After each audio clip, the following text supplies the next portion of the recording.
भगवान के प्रति लगा हुआ है, भगवान की निष्ठा में समर्पित है, तो अपने पुकार को कम मत करो। आपके अंदर हो सकता है प्रश्न उठे कि मेरे पास अभी सुख सुविधा नहीं है, हम बेचैन हैं, लेकिन ध्यान देना, एक प्रहलाद जी जिनके निरंतर मारने के लिए हिरण्यकश्यप जैसे जोरदार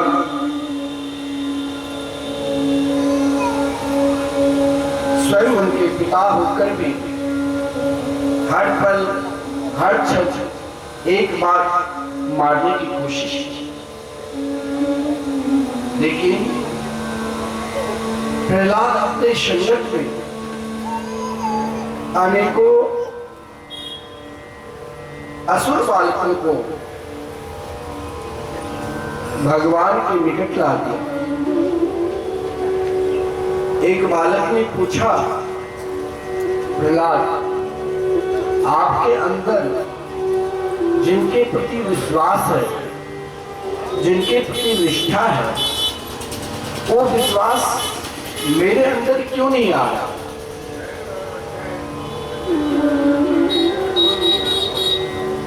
आप निरंतर अपने नारायण के ऊपर विश्वास कर कभी घबराए नहीं। आपके पिता थक गए, आपके पिता दुखी हो गए,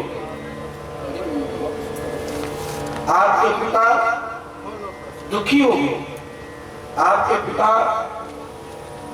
स्वयं को अपने आप में नहीं रहा, कभी बल का प्रयोग किया तो कभी तंत्र का प्रयोग किया, कभी नाना प्रकार का दुख दिया।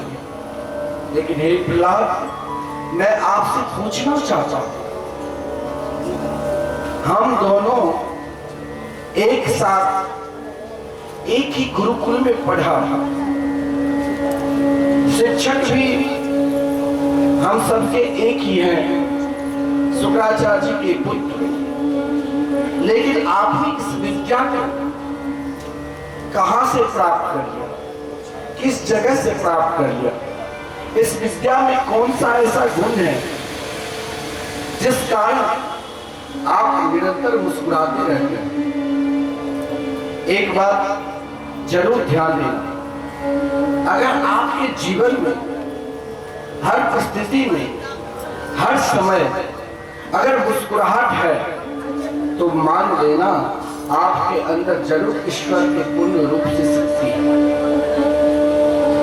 चाहे लाखों करोड़ों शत्रु आ जाए, अगर आपको मुस्कुराहट है, आप सामने परीक्षा घर में ही करके देख लेना, कोई सामने वाले क्रोध कर रहा है और उन क्रोध के समय अगर आपने मुस्कुरा दिया तो कभी क्रोध नहीं आएगा। हे प्रहलाद, जीवन में किस समय कब हरि का भजन करना चाहिए, कब परमात्मा का स्मरण करना चाहिए? तो प्रहलाद ने उन बालकों से कहा कि भजन की समय मत ढूंढो, और तो कहते ना अभी खाने पीने मौज मस्ती का समय है, अरे भजन का समय तो वृद्धावस्था नहीं है। बालापन में हरि भजे, जग से रहे उदास, मन में यह इच्छा धरे, कब मिले प्रभु की दास। हरिदास केवल हमें बालापन से ही करना चाहिए। और प्रहलाद जी ने उन असुर बालकों को यही कहा, दुर्लभम मानुषम जन्म तदप्य ध्रुव मर्दनम। ये मानव शरीर अति दुर्लभ है, आप बार बार प्रयास भी करोगे तो ये मानव शरीर जल्दी नहीं मिलता है। लेकिन असुर बालकों को प्रहलाद ने एक बड़ा सुंदर उपदेश दिया। व्यक्ति के जीवन में 3 प्रकार के भाव आता है, और वही भाव जिसके अंदर आसुरिक प्रवृत्ति के भाव है, ईर्ष्या प्रवृत्ति के भाव है, उसे किस रूप में रहना चाहिए। जिसके अंदर उदारता भाव है, उसे किस रूप में रहना चाहिए। और जिसके अंदर प्रभु ने सब कुछ दिया, फिर उसे किस तरह रहना चाहिए। ये 3 बात बहुत महत्वपूर्ण है। तो प्रहलाद ने यही 3 बात और नन्हे बालकों को समझाया। तस्मात् सर्वेषु भूतेषु दयां कुरुत सोहृदम्। जब उन बालकों ने कहा जीवन में स्वभाव कैसे बदले, देखो मैं बहुत सरलता के साथ, कोई हिंदी में ना ब्रजभाषा और ना उतना क्लिष्ट बोलता हूँ, बिल्कुल मैथिली भाषा की तरह ही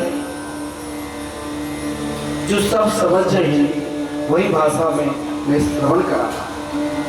मैं हर गांव में व्यास, ऐसा नहीं है तो व्यास नहीं, सामने कोठी रख देंगे, कोठी उल्टा उल्टा एक देखा आपको बता दें।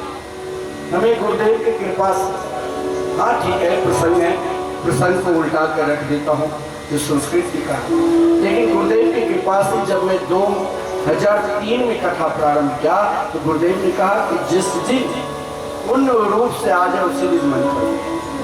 हमारे आश्रम के भी अनेक पेकर हैं, मिथिला में 10-5-7 कथा काट महाराज जी की कथा करते हैं क्षेत्रीय भाषा में, बढ़िया है। धर्म का प्रचार प्रसार करना चाहिए। आज के समय में तो महाराज भागवत कथा की खूब प्रसार प्रसार, ये सही है। जैसे भी हो, जिस तरह हो, भगवान के नाम के तो प्रचार प्रसार कर रहा है। लेकिन प्रहलाद हम सबको अपने जीवन को कैसे रखना चाहिए, यही बात प्रहलाद ने कहा। तस्मात् सर्वेषु भूतेषु दयां कुरुत सोहृदम्। समस्त प्राणियों के ऊपर पहले आश्रित प्रवृत्ति के लोगों को समझाया, क्योंकि वहाँ असुर लोक में संपूर्ण वृत्ति आश्रित वृत्ति था। तमोगुण में जन्म, तमोगुण वृत्ति भोजन, तमोगुण सोच। तो प्रहलाद ने कहा कि आपके अंदर यदि तमोगुण परिपूर्ण है तो संपूर्ण प्राणी के ऊपर तस्मात् सर्वेषु भूतेषु दयां कुरुत सोहृदम्। आसुरी प्रवृत्ति को सनातन धर्म के जो मूल तत्व है और मूल जो सार तत्व है वही प्रहलाद जी ने कहा। जो हमें उपकार करे उसे हम उपकार के बदला उपकार ही। प्रहलाद ने कहा कि अपने अंदर दया भाव लाओ। अगर दया भाव है तो आपके हृदय में ईश्वर है। मनुष्य भी कहा कि मनुष्य प्रवृत्ति में रहते हो, मानव प्रवृत्ति में रहते हो तो दया भाव यानी दया भाव बोले कैसे आएंगे। तो बोले ब्रह्मा जिस समय सृष्टि कर रहे थे उस समय उनके निकट मनुष्य, दानव और देवता भी, तीनों को ब्रह्मा जी ने 2 अक्षर दिया। इस दकार शब्द को तुम जाप करो। तो सर्वप्रथम देवता जब 2 अक्षर लेकर गया तो देवता से ब्रह्मा जी ने कहा कि तुम्हारे अंदर सतोगुण की प्रवृत्ति है, कभी कभी सतोगुण में भी तमोगुण उत्पन्न हो जाता है, जिस कारण तुम निरंतर अपनी इंद्रियों को वश में रखकर भगवान की चिंतन कर। मनुष्य कहा और असुर से कहा कि हे असुर प्रवृत्ति के लोग, अपने अंदर दया भाव, और मनुष्य कहा कि तुमको भगवान सामर्थ्य दिया है तो दान करो। और जिस समय भगवान नरसिंह के रूप धारण कर हिरण्यकश्यप को उद्धार किया और प्रहलाद जी को अपने गोद में बैठाकर उस समय